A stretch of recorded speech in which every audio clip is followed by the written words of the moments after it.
Welcome to my channel, Brennen's Budget Builds. If you'd like to skip right to the projects, go ahead and use the chapter feature below. Here's the countdown list. Project number 8. This is a classic flip clock. It uses glow-in-the-dark numbers with a black light to illuminate them.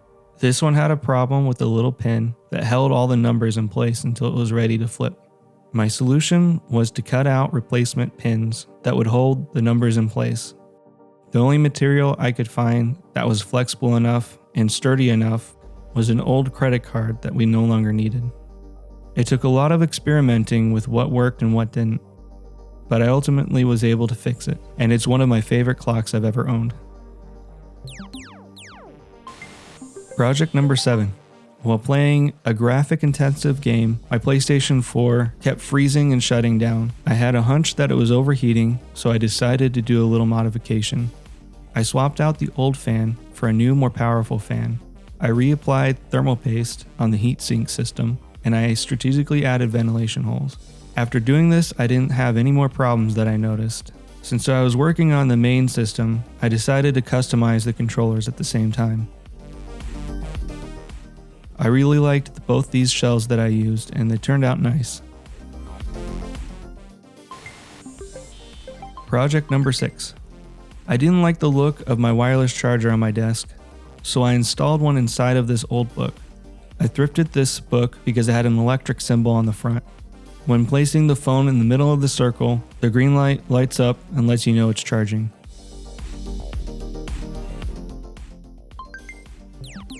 Project number 5. One of Victoria's all-time favorite games is Horizon Zero Dawn. So for an anniversary present, I painted Aloy into this thrift store painting, and I added some of the machines in the background from the game. Another detail that I hid is that it glows in the dark with stars and a moon. This is one of our favorite pieces of art that we have.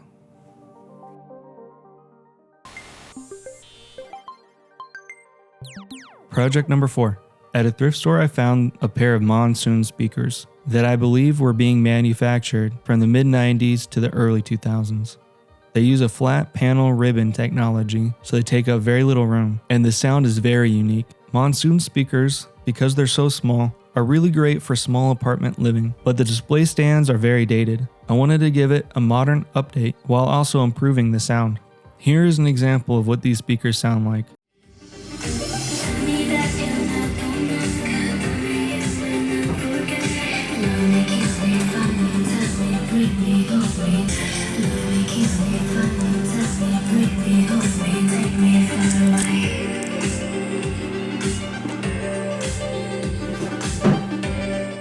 Due to it being flat, the entire surface vibrates, sending the sound in all directions.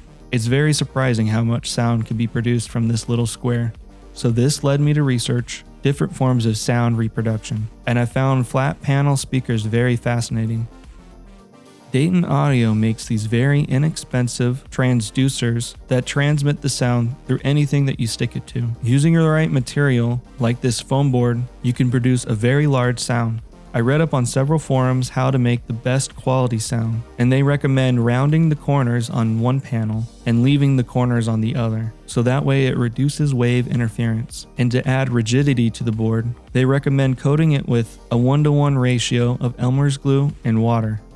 Here's an example of one panel using 4 strategically placed transducers.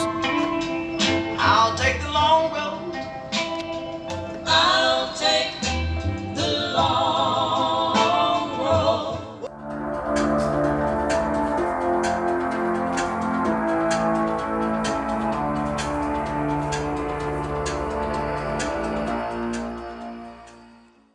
For a future project, I'd like to hide these flat panel speakers behind artwork on the wall.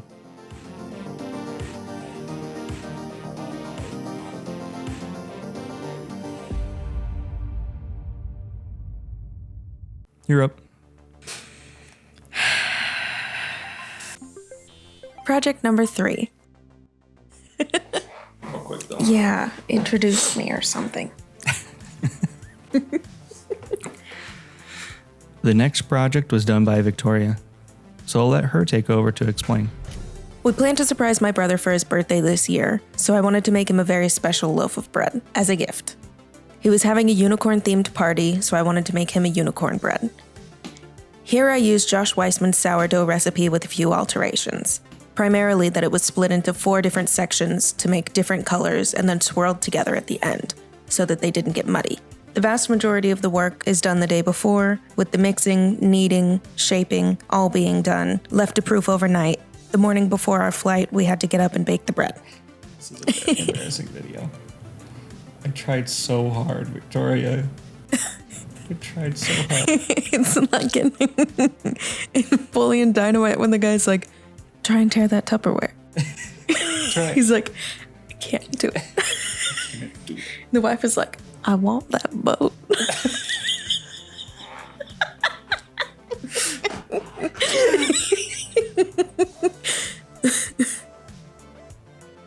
It took a lot of trial and error to figure out how to marble the colors just the right amount, without compromising the internal structure of the bread. Each test loaf was roughly a full day's worth of work, and we tested the recipe about 5 times. My hands were stained purple and blue for at least a week. Not really. Oh, with edible glitter painted on the outside. We love luster dust. I'm not entirely happy with the end result, but I don't know that I'm going to try and make another loaf of colored sourdough anytime soon. I don't know. Do you have any more questions for me? I just think it's very cool. You spent so many hours on it, and I think it turned out cool. It was fine.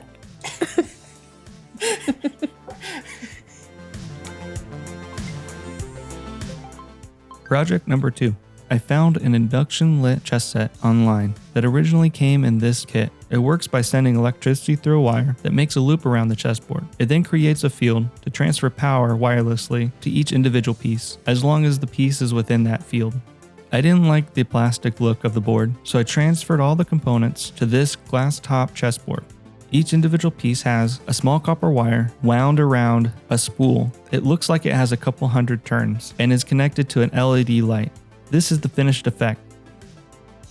The further away from the board the piece gets, the less power gets transmitted. As long as the piece is on the board, it is within the field and will stay lit up. And when you take the piece off the board, it then turns off, making for a very cool game of chess.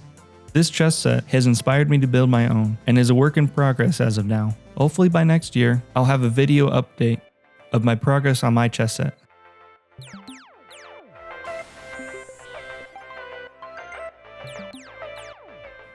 Project number 1. At the college I'm attending, they have a high-powered rocketry program. They have different levels of high-powered rockets that you're allowed to build. And as a beginner, the first one you build is called an L1. Each level has different impulses, which translate to how high a rocket or how fast a rocket will go. So this one is relatively small compared to what they can be. The whole process was outlined in a kit, and I followed the instructions with pre-made pieces. It was a lot of gluing and learning what each part does. So for my L2, I'll be able to design one myself. I took particular care in the paint job. If you can't tell, which most people couldn't, it was inspired by Fallout 3 Novelty Rocket.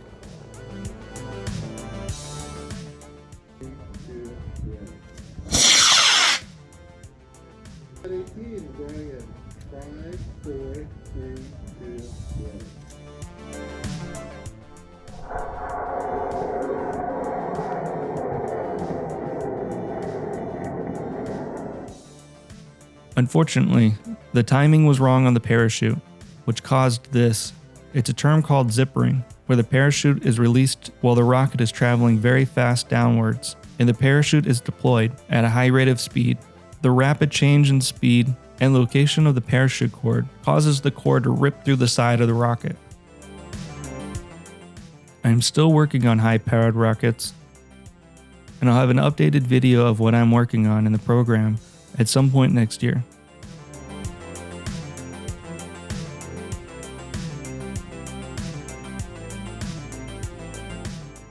Thanks for watching 2019's Countdown.